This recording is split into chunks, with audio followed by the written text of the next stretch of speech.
There's a little over a month left in 2020, and it's been some year to say the least.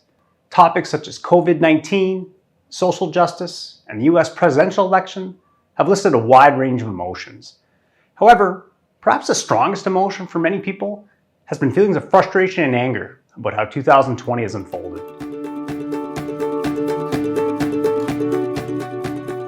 Hi everyone, I'm Trevor Sullivan, and today I'm going to talk about 3 critical factors for successfully managing feelings of frustration and anger. Before we get started, I invite you to subscribe to this channel. And if you're watching on YouTube, click the alert notification. That way, when we make more videos like this, you'll get notified. Anger can be a very powerful emotion, and it's been on the rise since mid-March. And to be fair, there are many things you can be frustrated about, such as the ongoing nature of the pandemic that doesn't have a distinct end, social justice issues, changes to life at work or school, and let's not forget the usual daily hassles or difficult life circumstances that continue to happen for everyone. So while feelings of anger and frustration are on the rise for many people, it's more than just an unpleasant feeling. It's actually the most unhealthy emotion you can have. In a 2019 study by Dr. Megan Barlow and colleagues, they found that anger leads to inflammation in the body, which is associated with problems with depression and chronic health conditions, such as cancer, arthritis, and heart disease.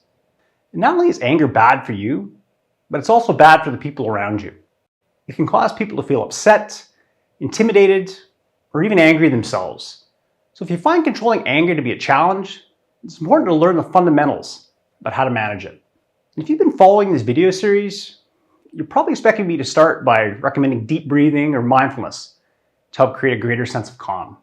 These are both valuable tools, but there's a crucial step that comes before using strategies like mindfulness or deep breathing that will likely determine whether you're successful at managing feelings of anger and frustration, or any issue for that matter. And this first step, or critical factor I'm referring to, involves assessing how motivated you are to change. This might sound like an odd place to start. You might be thinking, I'm angry, I want to learn the steps to control it, so let's get started. Or alternatively, you might be thinking, my partner tells me I'm angry, and to get them off my back, I want to learn the steps to control it, so let's get started. However, if your motivation to change isn't strong, it's very easy to go right back to being frustrated or angry, even if you recognize that this pattern's something you'd like to change. So what we're going to do first is take a look at something called the Transtheoretical model of change. It sounds quite sophisticated, but it's actually a fairly simple model that explains the process of change beautifully. There are 6 stages related to change, and we're going to explain each one briefly. And while I'm doing this, I encourage you to take note of what stage of change you're at when it comes to managing feelings of frustration or anger. The first stage is known as the pre-contemplative stage. And at this stage, the person has yet to acknowledge there's a problem. So at this stage, someone's experiencing feelings of frustration or anger might be saying things such as, you're overreacting to everything I say, or I don't get that angry, or you're just sensitive. I don't have a problem with anger. Now the second stage is called contemplation. And at this stage, someone's acknowledging there's a problem, but isn't ready to change. So for an anger example here, someone could be saying things like, yeah, I get angry, but only at stupid people who deserve it. Or I'll stop getting angry when people stop making me mad. I'm reasonably certain my father's stuck at this stage, but hopefully he'll watch this video and it'll help him out. So on to the third stage. This is known as the preparation stage. And here, someone's getting ready to change and is almost ready to start, but isn't quite there yet. So someone at this stage might be heard saying things like, yeah, I know I need to change. If I keep losing it, it's probably going to cost me my marriage. Or I know I need to control my anger.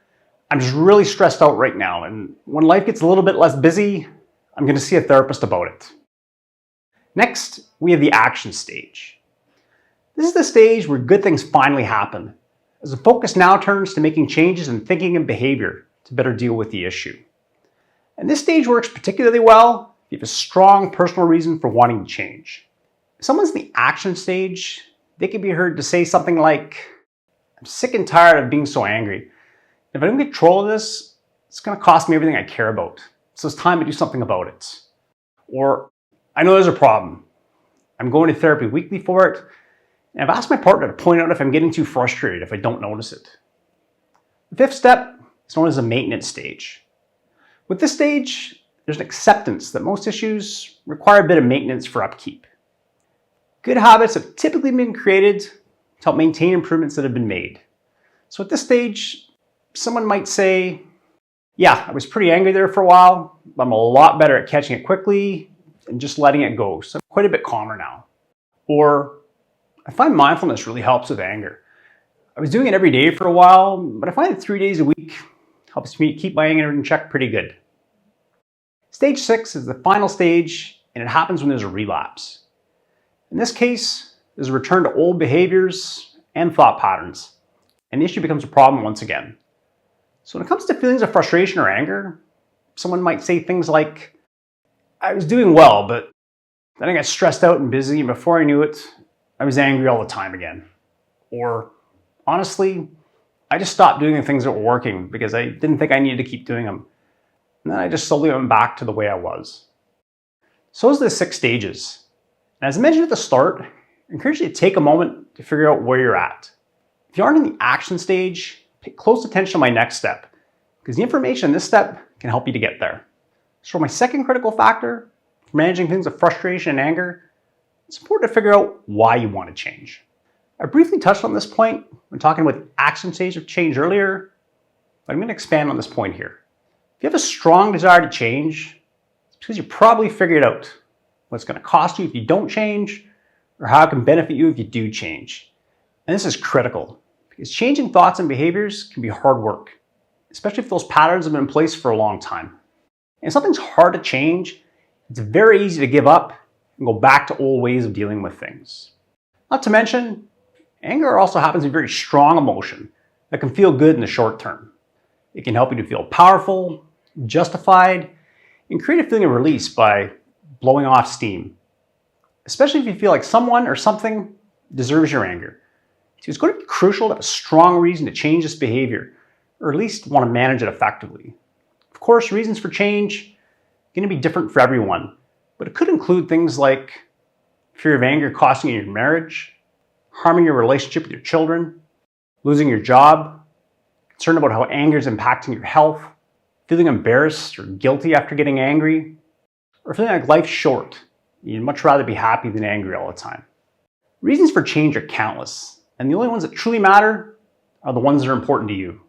For my third critical factor for managing frustration and anger, it's important to be aware of your expectations and how they match up with a specific thought or situation.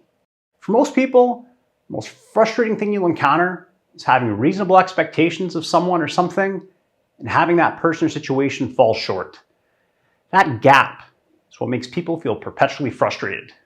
There are probably countless examples I could give here, but let's look at a fairly common one. Let's assume you expect that everyone in your household should pick up after themselves right away. If this doesn't happen regularly, you're likely to be frustrated much of the time. And ultimately, that gap between what you expect and what typically happens is going to create feelings of frustration and anger. To further emphasize the importance of expectations, let's take a look at a quick study that examines the importance of expectation on feeling of happiness.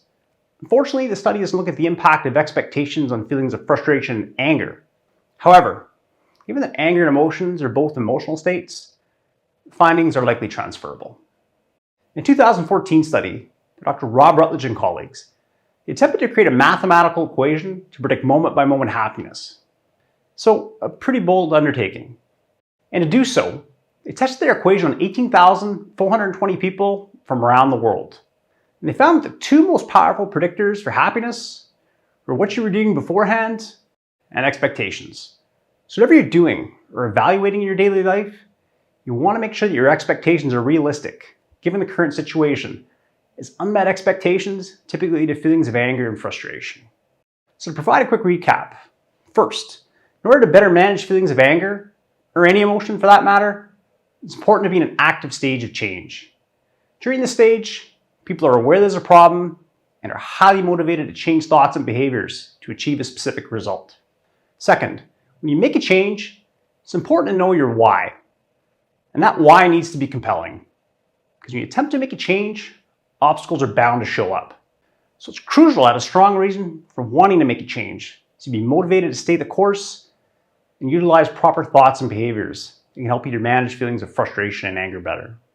And for my third and final critical factor for managing feelings of frustration and anger, it's important to evaluate your expectations and make sure they line up with what's realistic in a particular situation. Or if possible, you might want to make a change in your life so what you expect and what actually happens lines up with one another. Otherwise, you're setting yourself up to be repeatedly frustrated. So I hope you found these 3 critical factors for managing feelings of anger and frustration to be helpful. If you did, I encourage you to subscribe to this channel by clicking the subscribe button below. And if you ring the bell, you'll be notified the next time we release a video. And of course, feel free to like and share the video as well as leave a comment. If you're experiencing challenges implementing the steps in this video, please contact us at Sullivan Associates Clinical Psychology. Thank you for watching.